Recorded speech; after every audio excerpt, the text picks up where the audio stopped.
Hi കടൽ, ഞാൻ 2 ദിവസം മുമ്പ് നിന്നിൽ നിന്ന് ഒരു 50 മീറ്റർ അകലെയുള്ള ഇരിപ്പിടയിൽ ആകെ അസ്വസ്ഥനായിരിക്കുന്ന സമയത്ത് ഞാൻ കടലിലേക്ക് നോക്കിക്കൊണ്ട് ഇങ്ങനെ ചിന്തിച്ചു.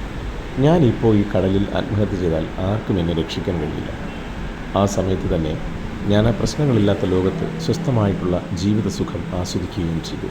പക്ഷേ ഞാനിപ്പോൾ കുറേ സമയമായി നിൻ്റെ അരികിലൂടെ നടന്നു നീങ്ങുന്നു.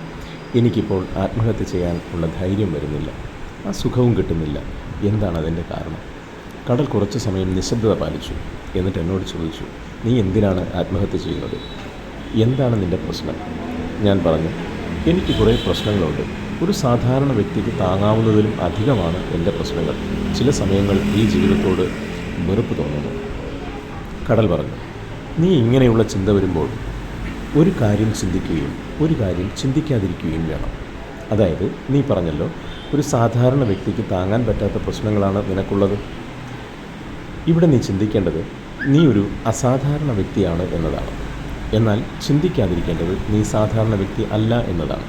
കാരണം ഒരു സാധാരണ വ്യക്തിക്ക് താങ്ങാൻ കഴിയുന്നതിലും അധികമാണ് നിൻ്റെ വിഷമങ്ങളെന്ന് ചിന്തിക്കുമ്പോഴല്ലേ നിനക്ക് ഈ ജീവിതത്തോട് വെറുപ്പ് തോന്നുന്നു. ഇതൊന്നും ഞാൻ വെറുതെ പറയുന്നതല്ല. കാരണം നീ ഈ പ്രായത്തിൽ തന്നെ ഇത്രയും സങ്കടം താങ്ങുന്നില്ലേ? അത് തന്നെ വലിയ ഒരു ഉദാഹരണം നീ ഒരു അസാധാരണ വ്യക്തിയാണ് എന്നുള്ളതിന്, അല്ലയോ? ദൈവം അവരവർക്ക് ഇഷ്ടപ്പെട്ട കുറച്ച് ആളുകളെ മാത്രം മറ്റുള്ളവരിൽ നിന്ന് വ്യത്യസ്തനാക്കും. അത് ചിലപ്പോൾ പല വൈകല്യം കൊടുത്തിട്ടാവാം, കൂടുതൽ സങ്കടം കൊടുത്തിട്ടാവാം. പക്ഷേ ഒരു ദിവസം നീ ആഗ്രഹിക്കുന്ന ജീവിതം അവൻ തന്നെ നിനക്ക് തരും. എൻ്റെ ചോദ്യത്തിന് വ്യക്തമായ ഉത്തരം കിട്ടിയില്ല. ഞാൻ വീണ്ടും കടലിനോട് പറഞ്ഞു, നീ പറഞ്ഞതെല്ലാം ശരിയാണ്, പക്ഷേ ഞാൻ ചോദിച്ച ചോദ്യത്തിന് നീ ഉത്തരം തന്നില്ലല്ലോ. കടൽ കുറച്ച് സമയം മൗനം പാലിച്ചു. എന്നിട്ട് പറഞ്ഞു, നീ പ്രകൃതിയോട് സംസാരിക്കൂ, അവൻ നിനക്ക് ഉത്തരം തരും.